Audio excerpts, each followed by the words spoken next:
Shroud of Turin. One of the rarest pieces of history will be on display this weekend in a special televised viewing on Italian state TV Saturday. The Turin Shroud is the burial cloth that wrapped the body of Jesus Christ after the crucifixion. For decades, scientists have been trying to prove whether that claim is really true. But every time they thought they were close to the answer, another discovery turned the entire case upside down. Then, in October 2015, a team of scientists at the University of Padua found real human DNA trapped deep within its fibers. And what that DNA revealed left everyone completely speechless. For the first time, the evidence pointed toward Jerusalem, signs of brutal human trauma, and a timeline that may reach back to the 1st century AD. So, does all of this mean the Turin Shroud really is the burial cloth of Jesus Christ? Or is the story far more complicated than it seems? Before we get to that, let's start with the shroud itself. The shroud, wrapped in mystery. Today, the Turin Shroud rests inside the Cathedral of St. John the Baptist in Turin, Italy. But almost nobody gets to see it, because it's locked inside a sealed, climate-controlled case to protect the ancient linen from oxygen, moisture, and decay. It is only brought out during rare public exhibitions, and when it was displayed in 2010 and 2015, more than 2 million people came to see it. Yet despite being one of the most famous religious artifacts on Earth, very few people actually know what it looks like, or why it has kept scientists arguing for generations. The cloth is surprisingly large, measuring about 14 feet 6 inches long and 3 feet 8 inches wide. It's woven from linen in a rare herringbone pattern, a fabric so finely made that it would have been considered very expensive in the ancient world. Spread across the linen is the faint image of a man, front and back, as if a body had been laid on one half of the cloth and the other half folded over it. But the closer you look, the more disturbing the details become. More than 100 whip marks cover the back, shoulders, and legs, matching the wounds left by an ancient Roman flagrum, a whip designed to tear into the flesh. There are also puncture wounds around the head, a deep wound in the side, and nail marks in the wrists and feet, all matching the injuries of a crucifixion victim. Then there's one detail almost nobody notices at first. The thumbs are missing. Doctors say that if a nail is driven through the wrist, it can damage a major nerve that causes the thumbs to bend tightly into the palm. If that happened, the thumbs wouldn't be visible at all, exactly as they appear on the shroud. But the cloth also carries scars of its own. In 1532, a fire swept through the chapel in Chambéry, France, where it was stored. Molten silver from its container burned through the folded linen, leaving the symmetrical holes still visible today. 2 years later, Catholic nuns carefully repaired the damaged areas by sewing triangular patches over the burns. But as mysterious as the marks on the cloth are, an even bigger mystery is where this cloth came from. The recorded history of the shroud begins in 1354, when it first appeared in the small French village of Liray in the possession of the knight Geoffroy de Charny. In 1453, it passed to the powerful House of Savoy, and in 1578, it was moved permanently to Turin, where it has remained ever since. But everything before 1354 is still a mystery. No one knows exactly who made this cloth, where it was during those missing centuries, or how it suddenly appeared in medieval France. And that gap in its history has become the biggest mystery surrounding the Turin Shroud. From the beginning, people argued over what it really was. Believers called it the burial cloth of Jesus Christ. Skeptics insisted it was a clever medieval fake created to attract pilgrims. For more than 5 centuries, that debate never truly settled.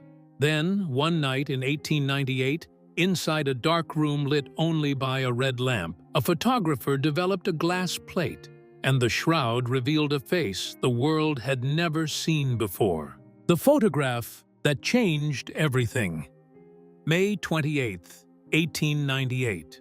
That evening, Italian lawyer and amateur photographer Secondo Pia received rare permission from King Umberto I of Italy to photograph the Turin Shroud during a public exhibition in Turin. It was the first official attempt to capture the mysterious cloth on camera.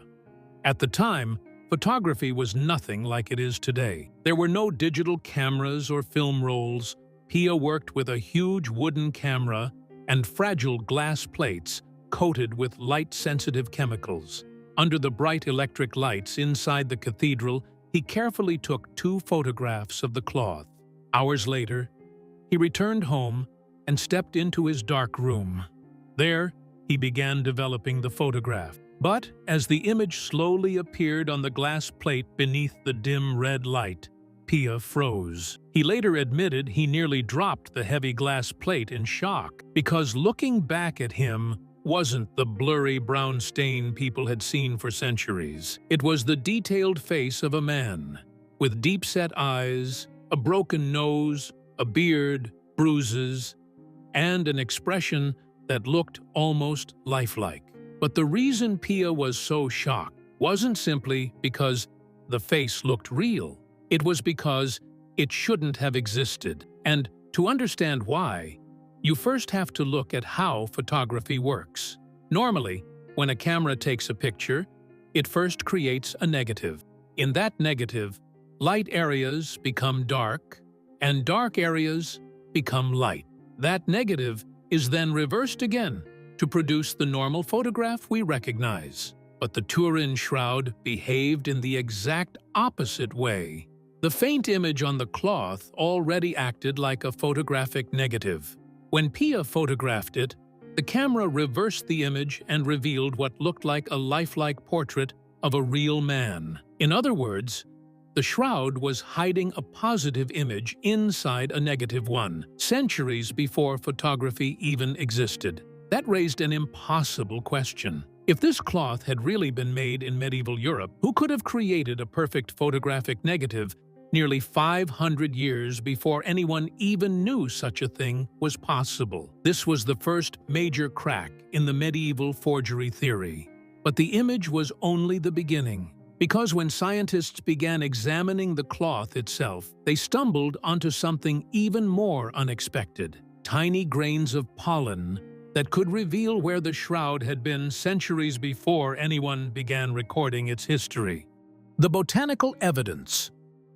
In 1973, Swiss forensic scientist Dr. Max Frey examined the Turin Shroud using a technique commonly employed in criminal investigations. Instead of cutting the cloth, he gently lifted microscopic particles from its surface with specialized forensic tape. What he recovered didn't look important at first, just tiny grains of dust trapped between the linen fibers. But under a microscope, those tiny particles told a story no one expected. Among them were pollen grains, the microscopic particles plants release to reproduce. As we know, every plant species produces pollen with its own unique shape. And because the outer shell of pollen is incredibly tough, it can survive for thousands of years, preserving a record of the places it has been. So, when the samples from the Turin Shroud were analyzed, researchers identified pollen from 58 different plant species.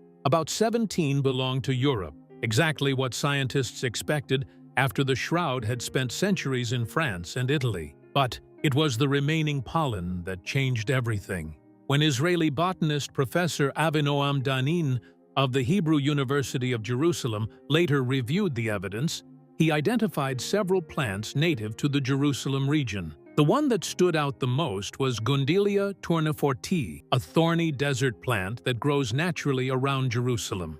Its pollen appeared in unusually high amounts, especially around the head area of the image. But the discovery became even more intriguing. This same plant blooms during March and April, around the time of Passover, the period when the Bible describes Jesus' crucifixion taking place in Jerusalem. Because Gundelia tournefortii has long, sharp thorns, some researchers have suggested it could have been one of the plants used to make the crown of thorns placed on Jesus' head before the crucifixion. On its own, The pollen couldn't prove the shroud had been in Jerusalem, but for the first time there was physical evidence pointing in that direction. And for decades, that's where the story seemed to end. But then, in 2015, scientists made an even more extraordinary discovery. Hidden deep within the linen itself was something no one had expected to find: real human DNA.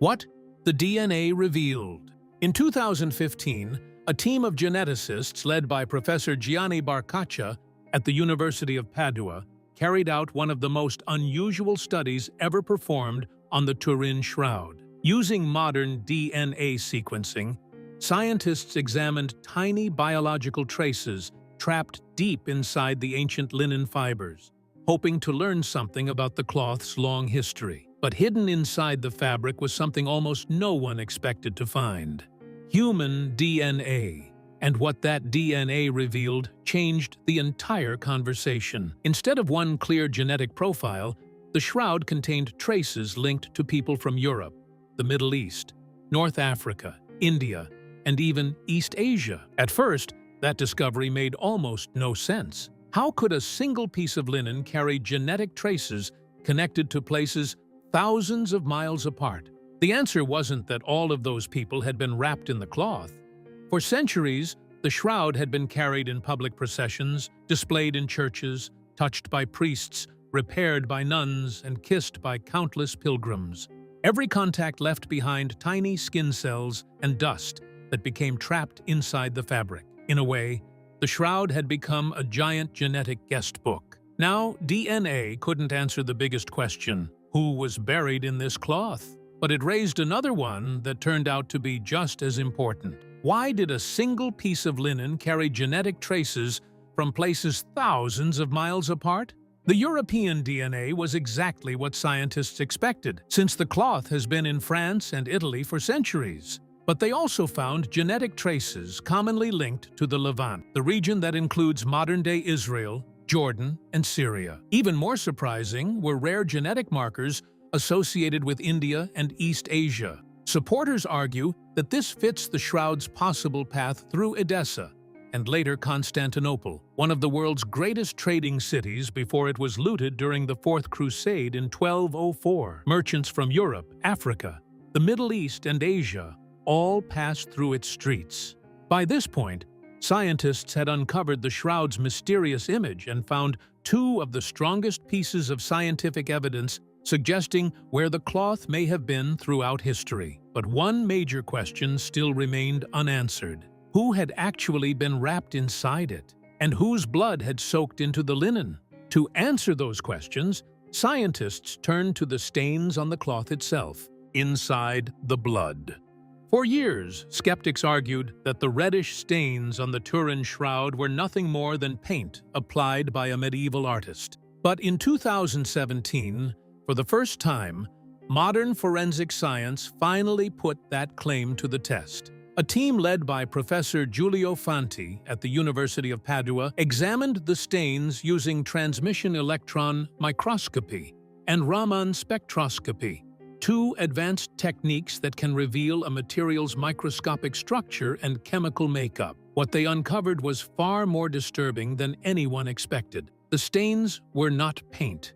They were real human blood, identified as blood type AB. But what researchers found within it was even more shocking. The blood contained unusually high levels of creatinine, ferritin, and bilirubin, chemicals doctors often associate with severe physical trauma. In simple terms, this wasn't the blood of someone who had died peacefully. It was the blood of someone whose body had been pushed beyond its limits through prolonged torture.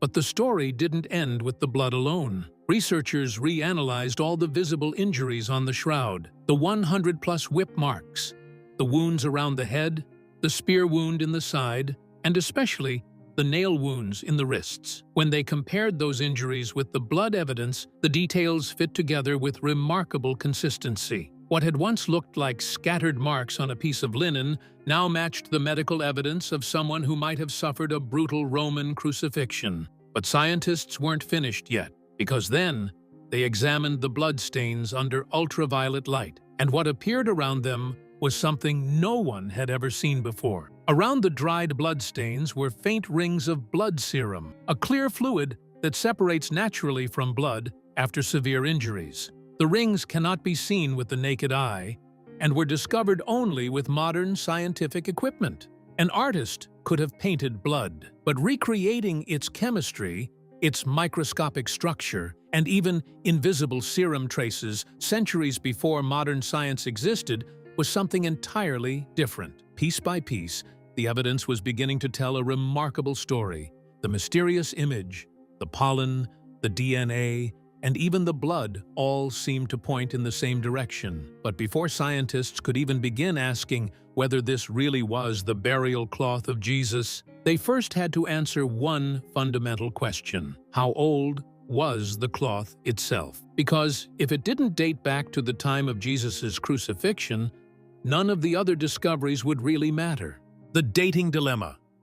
Before we get to the most recent dating studies, we first need to understand why the shroud's age has remained one of science's biggest debates for decades. That debate began in 1988, when the Vatican approved one of the most important and controversial scientific tests ever performed on the Turin Shroud.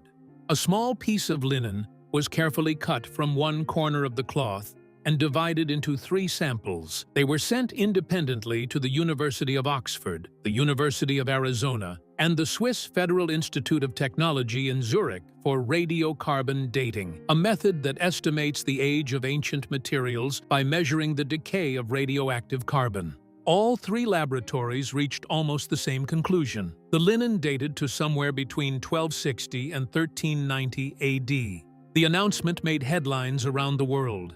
Newspapers called the shroud a medieval creation, and for the first time, it seemed science had given a clear answer. And to many people, the mystery was finally over. But not everyone was convinced. The question wasn't whether the laboratories had done their job correctly. It was whether they had tested the right part of the cloth. That became clear in 2005 when Ray Rogers, a chemist from Los Alamos National Laboratory, examined fibers left from that same area. He found traces of cotton, dye, and plant gum, materials that were not found in the main body of the shroud. Rogers suggested that the sample came from the same edge that was repaired by Catholic nuns after the 1532 fire. If so, the laboratories may have dated the medieval repair rather than the original cloth itself. Rogers's findings didn't prove that the 1988 test was wrong, but they raised a question that scientists could no longer ignore. So,